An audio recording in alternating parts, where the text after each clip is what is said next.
অনুষ্ঠান শেষ করার আগে গুরজিৎকে অসংখ্য ধন্যবাদ জানাই এত সুন্দর একটা গান পরিবেশন করার জন্য।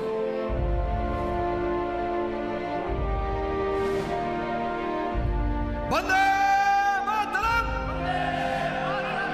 বন্দে মাতরম, বন্দে মাতরম।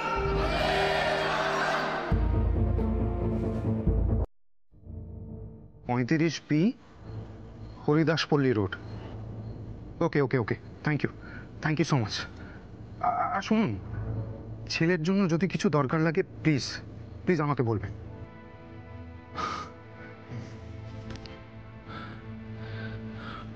বকুল, সুস্মিতা ফোন করেছিলেন, আমাকে একটা অ্যাড্রেস দিয়েছে।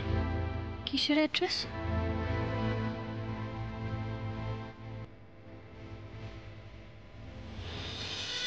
ও অন্য কিছু কথা আমাকে বলে যায়নি, তবে কয়েকদিন আগে ওর একটা বন্ধু আমায় ফোন করেছিল। বন্ধু? হ্যাঁ, কলকাতাতেই থাকে, তবে অশোকের কাজকর্মের সাথে ওর কোনো যোগাযোগ ছিল না। ও বলল অশোক লকআপে যাওয়ার কয়েকদিন আগে একটা তালাবন্ধ সুটকেস ওর কাছে রেখে দিয়ে গেছে। বলেছে কিছু জরুরি জিনিস ওর মধ্যে রাখা আছে। ছেলের অসুখের জন্য ওকে দৌড়াদৌড়ি করতে হচ্ছে, তাই কিছুদিনের জন্য ওটা যেন যত্ন করে রেখে দেয়। আমি ভেবেছিলাম কলকাতায় গেলে ওটা নিয়ে আসবো, তবে আপনি চাইলে নিয়ে যেতে পারেন যদি আপনাদের কোনো কাজে লাগে। আমি আপনাকে ওনার ঠিকানাটা দিয়ে দিচ্ছি। Thank you so much. আমি নিচ্ছি। আচ্ছা এক মিনিট, অশোকের ওই বন্ধুটা যদি সুটকেসটা আমাকে দিতে রাজি না হয়? ওখানে গিয়ে আমাকে ফোন করবে, আমি বলে দেব। বকুল, তুমি একটা কাজ করো, তুমি বাড়ি যাও, বাড়ির অনুষ্ঠান সামলাও। সুস্মিতার দেওয়া অ্যাড্রেসে আমি যাচ্ছি। আমার মন বলছে আমরা যা খুঁজছি সেটা ওই সুটকেসের মধ্যেই পাবো। তাই যেন হয়।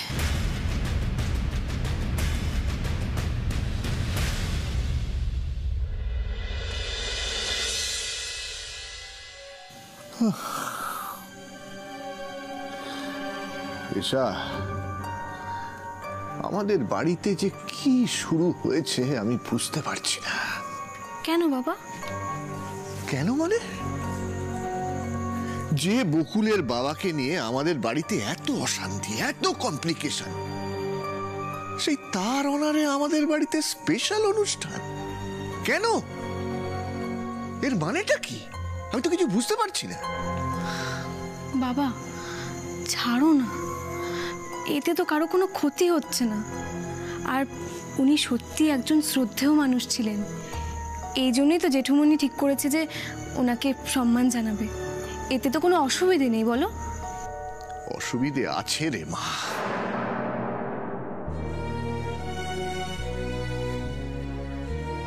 বাবা আমি বুঝতে পারছি, তুমি ভাবছো যে ওই অনুষ্ঠানে গিয়ে তুমি কি করবে, তাই তো? তোমার অকওয়ার্ড ফিল হবে। বেশ, তুমি যেও না, তোমায় কেউ ওই অনুষ্ঠানে যাওয়ার জন্য ফোর্স করবে না। প্রয়োজন হলে আমি সবাইকে বলে দেব। ওরে মা, তুই যে সমস্যার কথা বলছিস সেটা খুব সামান্য ব্যাপার রে। আমি সে কথা বলছি না। এই যে তুই এক্ষুনি বললি না কারুর তো কোনো ক্ষতি হচ্ছে না, হচ্ছে রে মা, অবশ্যই ক্ষতি হচ্ছে। তুই কি জানিস তোর মা বকুলকে ডেডলাইন দিয়ে দিয়েছে, আর আজকের অনুষ্ঠান সেই আগুনে ঘি ঢালছে। বাবা তুমি এভাবে কেন বলছো? তুমি এত আপসেট কেন হচ্ছ বলো তো? আপসেট কি সাদে হচ্ছি রে মা? দিনের শেষে তুই আমার কথাটা মিলিয়ে দিস। তুমি বলতে চাইছো যে আবার কোনো অশান্তি হবে? 100 বার হবে, হবেই। আর আবার তোর এই বাবাকেই কাঠগড়ায় দাঁড় করাবে।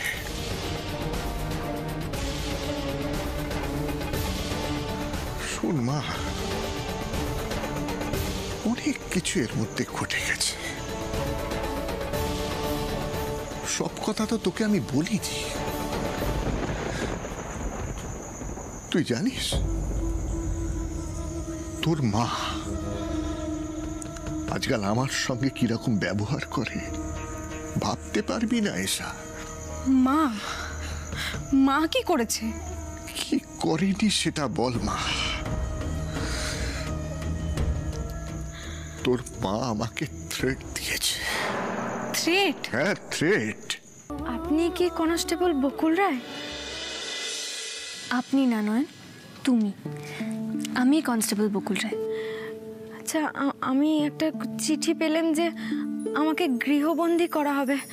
কেন বোন, আমি কি কোনো দোষ করেছি? এই প্রশ্নের উত্তরটা আমি তোমাদের তিনজনকেই দেব। আমি কনস্টেবল বকুল রায় তোমাদের তিনজনকে গৃহবন্দী করেছি। আজ আমার বাবার স্মৃতির উদ্দেশ্যে যে অনুষ্ঠান,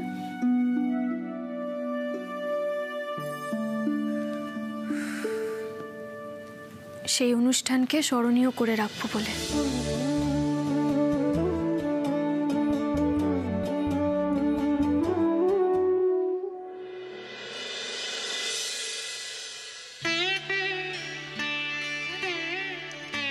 নয়ন, তোমাকে কিন্তু আজকে এখানে একটা অন্য কারণেও ডেকেছি। কারণটা খুবই পার্সোনাল। ওটা কি বললেন? কি পার্শ্ব নাকি ব্যক্তিগত কারণ? আমার একটা ব্যক্তিগত কারণেও আমি তোমাকে ডেকেছি। নয়ন,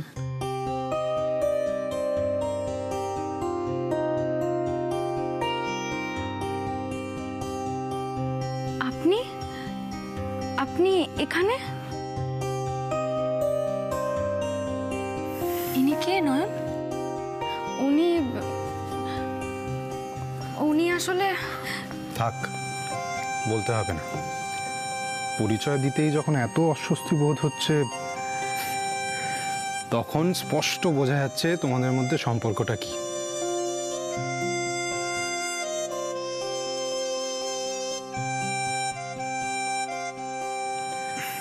ও আচ্ছা, আজকে কিন্তু আপনার স্ত্রীকে আমরা এত তাড়াতাড়ি ছাড়বো না। হ্যাঁ, আরে শুধু নয়নকে কেন, তোমাকেও ছাড়বো না।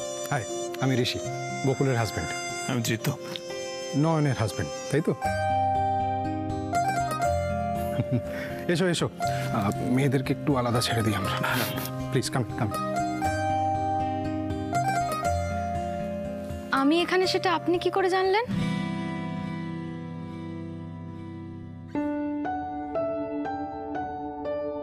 মনের টান থাকলে সব এমনিই জানা যায়, নয়?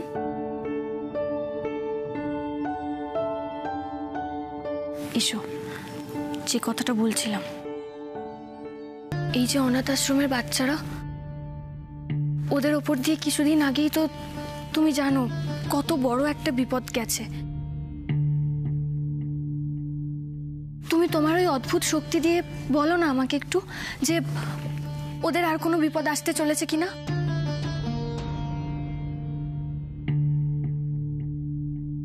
আর যদি ওরা কখনো বিপদে পড়েও, তাহলে সেই বিপদ থেকে রক্ষা পাবে কি করে বলো না নয়ন?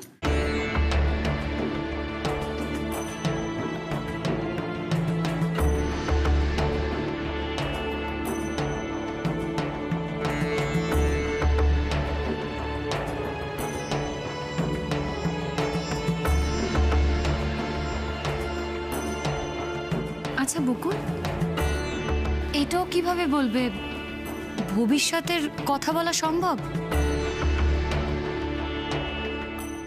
নয়নের পক্ষে সব সম্ভব শাবনম। আমি জানি নয়ন ভবিষ্যৎ দেখতে পায়, আর সেই শক্তি দিয়ে ও অনেকের সাহায্য করেছে এর আগে, তাই না নয়ন? ঠাকুরের কৃপা আমার ওপর আছে ঠিকই, কিন্তু কিন্তু উনি আমাকে এতটাও ক্ষমতা দেননি যে যখন ইচ্ছা তখন আমি কারোর ভবিষ্যৎ দেখতে পারি। তোমার কথাটা আমি ঠিক বুঝতে পারলাম না নয়ন। দেবতা যখন চান তখনই আমি দেখতে পাই গো বকুল, কিন্তু কিন্তু তুমি যখন বলছো তখন আমি একটাবার চেষ্টা করে দেখতে পারি।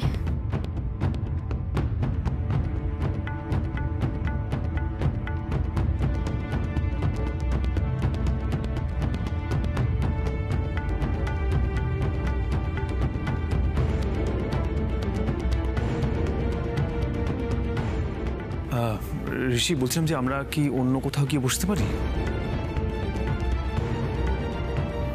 হ্যাঁ হ্যাঁ, না কেন, চলো না আমরা আমাদের ঘরে গিয়ে বসি। হ্যাঁ চলো চলো। যশ, নিখিল, চলে এসো, প্লিজ কাম, আসো।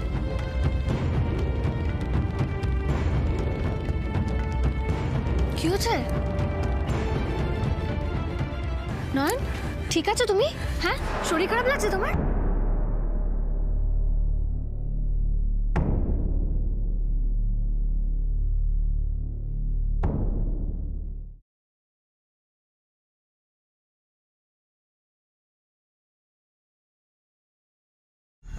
নয়ন বলেছে যে আমি যেটা খুঁজছি সেটা আমার আশেপাশেই কোথাও একটা আছে।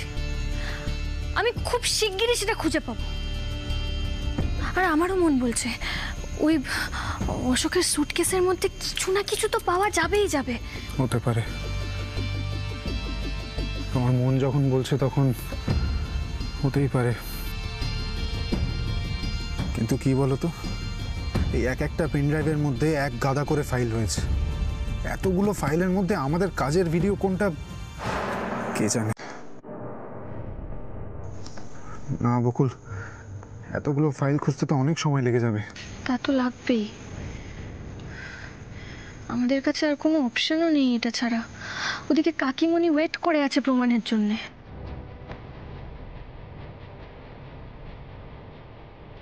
তা তো করছে। বলছি যে তুমি পেন ড্রাইভগুলো ভালো করে খুঁজে দেখো তো, আমি একবার দেখি এখান থেকে আর কিছু পাওয়া যায় কিনা। হ্যাঁ, আজকে ওরা সত্যি মাকে প্রমাণ দেবে বলে প্ল্যান করছে। কি প্রমাণ হতে পারে সেটা? বকুল, আমাদের গেস্টরা কোথায়? রেডি হচ্ছে। তুমি হবে না? হ্যাঁ যাব। বকুল, আমাদের দুজনকেই দেখতে না পেয়ে বাড়ির লোক কিন্তু আমাদের খুঁজতে শুরু করে দেবে। আর আমি চাই না আমরা কিছু খুঁজে পাওয়ার আগে কারোর দৃষ্টি আকর্ষণ হোক। তুমি যাও, রেডি হয় না, নাহলে কিন্তু আমাদের কাজে অসুবিধা হবে। ঠিক আছে, আমি যাচ্ছি রেডি হতে। অগ্নিজিৎ বাবু কখন আসবেন? স্যার বললেন স্যার রাস্তায় আছেন। ও, আর বললেন নাকি কি সঙ্গে করে সারপ্রাইজ নিয়ে আসছেন। সারপ্রাইজ?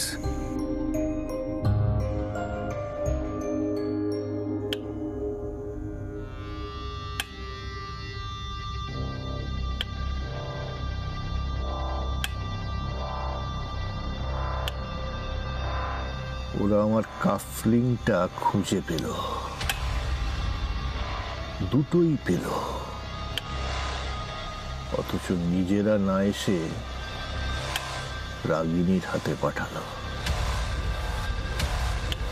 এরপর এসআর এন্টারপ্রাইজের ব্যাপারটাও খুঁজে পেল, জমির ব্যাপারটাও জানতে পারল।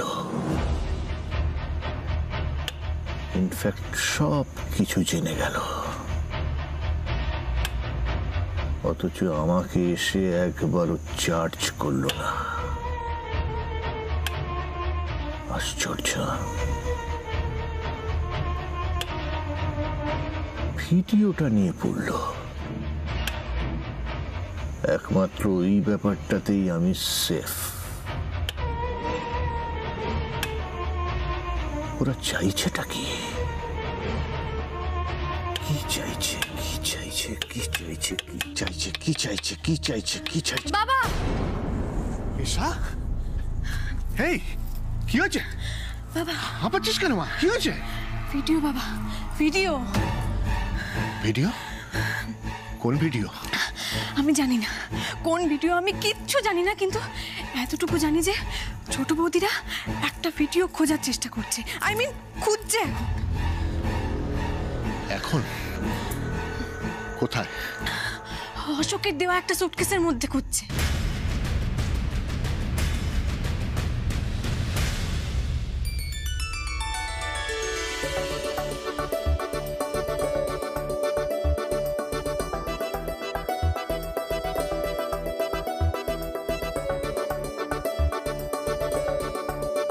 বকুল, বলছি সবাই তো মোটামুটি এসে গেছে, অনুষ্ঠানটা শুরু করে দিই। 2 মিনিট ওয়েট করতে হবে বাবা, স্যার আসছেন। আর বাবার প্রিয় ছাত্র বলে কথা। আর ওয়েট করার দরকার নেই বকুল, আমি চলে এসেছি। স্যার, তবে আমি একা নই, আজ স্যারের জন্য অনুষ্ঠান, তাই আজকের দিনটা স্মরণীয় করে তোলার জন্য সঙ্গে করে কাঁধে নিয়ে এসেছি, দেখবে?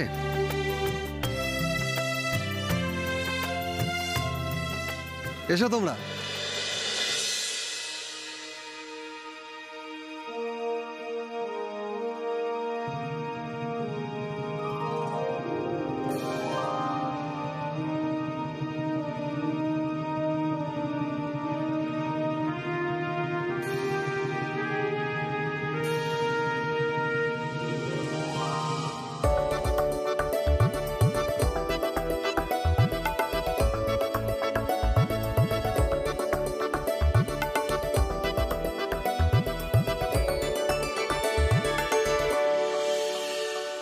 অগ্নিজিৎ বাবু আমাদেরকে খুব ভালো একটা সারপ্রাইজ দিয়েছে।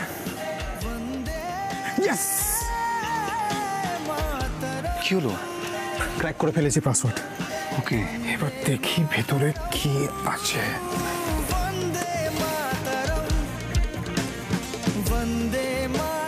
যা, কিছুই তো নেই, সব ডক ফাইল আর বিল আছে, ভিডিওটাই তো নেই এর মধ্যে।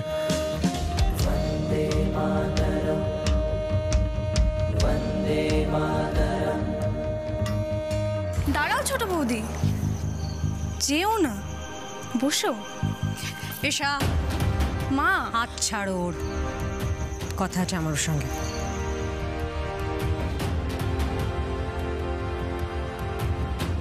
আয়।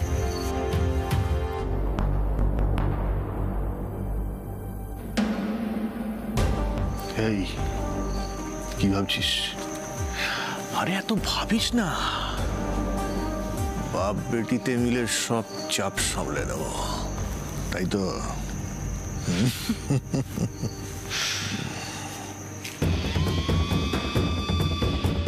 রাগিনী রাগিনী, আজকের রাতটা যদি কাটিয়ে দিতে পারি তাহলে তোমার আর বকুলের ধরা ছোঁয়ার বাইরে চলে যাব। ঋষি কাম ডাউন ঋষি। দেখো, এখন আমাদের ধৈর্য ধরা ছাড়া আর কোনো উপায় নেই। Please calm down. I am sorry. তুমি নিচে যাবে না? এখন তো বোধহয় নয়নের পারফরমেন্স। হ্যাঁ, আমাকে যাচ্ছি। কাম ডাউন। দীপ্ত,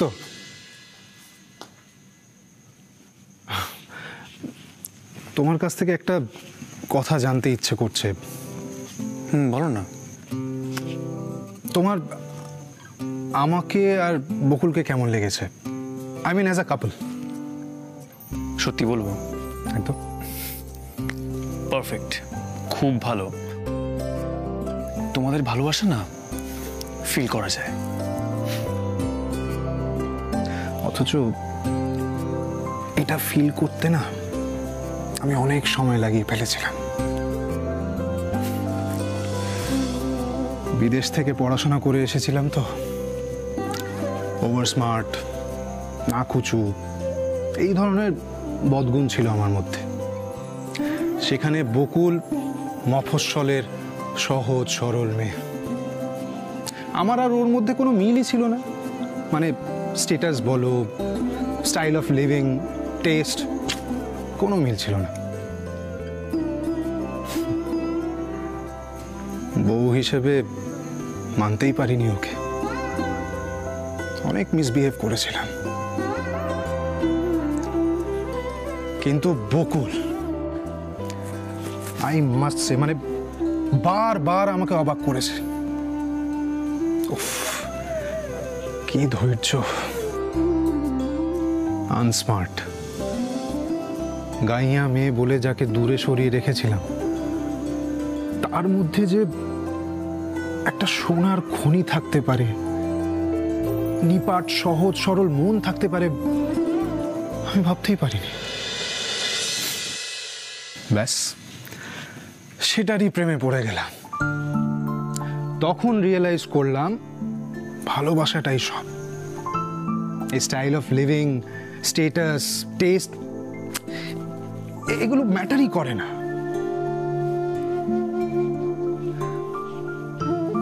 এই সব কিছুকে সাইডে রেখে উল্টো দিকের মানুষটার মধ্যে যে পিওর সোলটা আছে, ভালো মানুষটা আছে, সেটাকে খোঁজার চেষ্টা করো।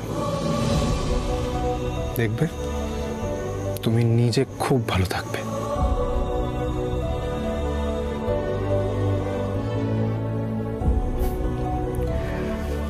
আশা করি তুমি বুঝতে পারছো আমি কেন তোমাকে এই কথাগুলো বললাম।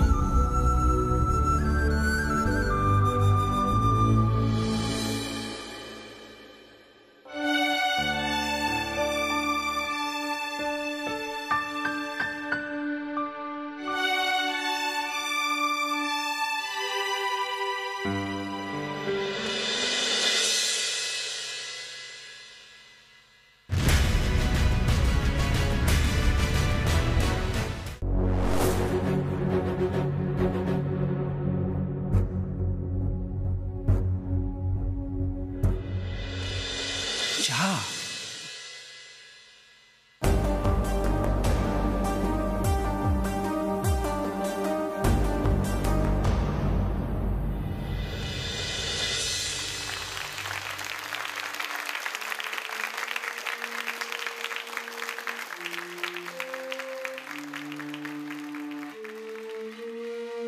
আজ যে মানুষটাকে ডেডিকেট করে এই অনুষ্ঠানটা করা হচ্ছে তাকে দেখার, তার সান্নিধ্য পাওয়ার সৌভাগ্য আমার হয়নি, কিন্তু যে এই মানুষটাকে সব সময় নিজের মধ্যে নিয়ে বাঁচে তার সঙ্গেই আমার সংসার।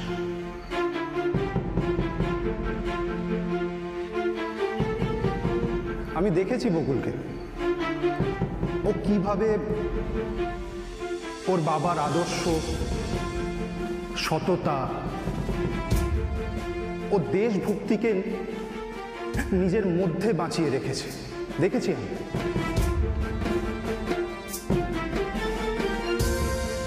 বকুল, যে জেদ, যে প্রতিজ্ঞা নিয়ে তুমি তোমার লক্ষ্যের দিকে এগিয়ে চলেছ, আজ যদি তোমার বাবা বেঁচে থাকতেন তাহলে তোমাকে যে কথাগুলো বলতেন সেই কথা, সেই গানই আমি সবাইকে শোনাবো।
যদি তোর ডাক শুনে কেউ না আসে, তবে একলা চলো রে।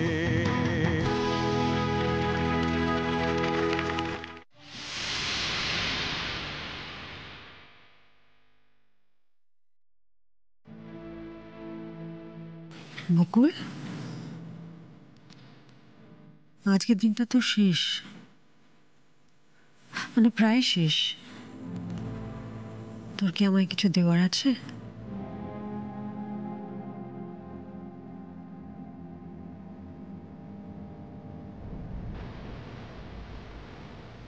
না,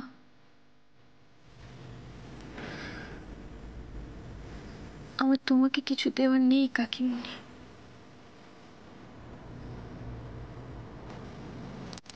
আমাকে ক্ষমা করে দাও।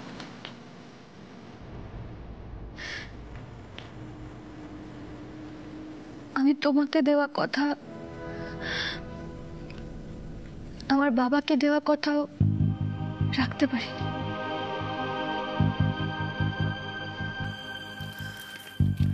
এই জন্যই বলে ভাবিয়া করিও কাজ, করিয়া ভাবিও না। বকুল, খুব তো বড় বড় কথা দিয়েছিলে তুমি তোমার কাকিমণিকে, সেসবের কি হলো? হ্যালো, প্রমাণ কোথায়? ডেডলাইনও শেষ। এবার আরে বলো বলো, কি হলো? সমর,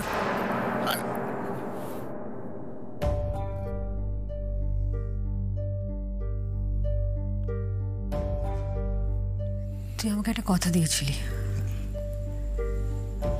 তুই সেটা রাখতে পারিসনি। আজকের দিনটাই শেষ। কাল সকাল থেকে অন্তত এই বিষয়ে তুই আমাকে তোর পাশে পাবি না।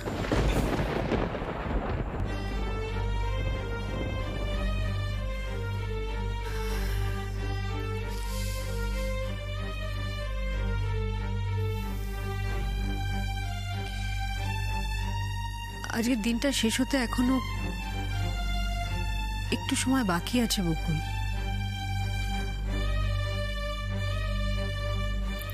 আমি জানি আর কোনো আশাই নেই,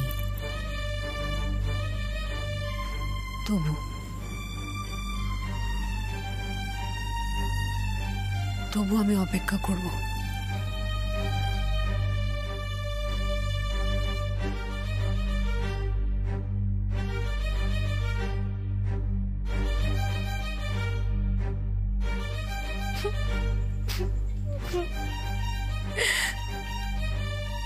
বাবা,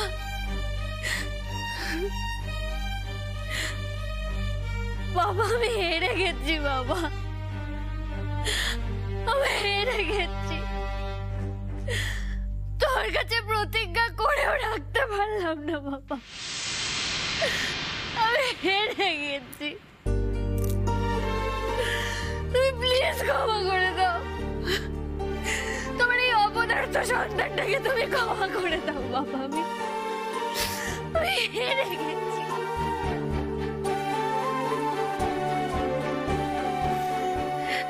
হেরে গেছি।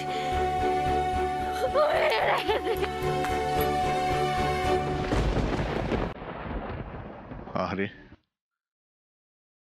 মেয়েটা কাঁদতে কাঁদতে চলে গেল। এই ঋষি, আরে হাঁ করে দাঁড়িয়ে দেখছিস কি? বকুল কাঁদতে কাঁদতে ওপরে চলে গেল। যা বাবা যা, ওকে কি একটু সান্ত্বনা দে। আরে যা, আরে আমার দিকে কি তাকিয়ে দেখছিস? যা গিয়ে সান্ত্বনা দে। আরে তুই তোর স্বামী, এই সময় তো ওর পাশে তুই থাকবি নাকি? হ্যাঁ, যা বাবা যা যা। সরি ছোট বৌদি, আমি তোমাকে সান্ত্বনাও দিতে পারছি না।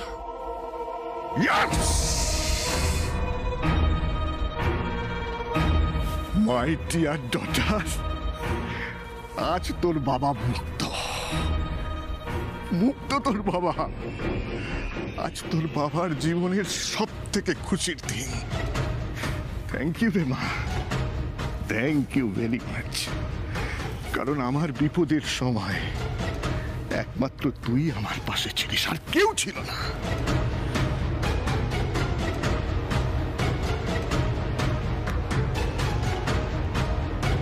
আজকের পর তোর বাবার দিকে আর কেউ আঙুল তুলতে পারবে না, কেউ না।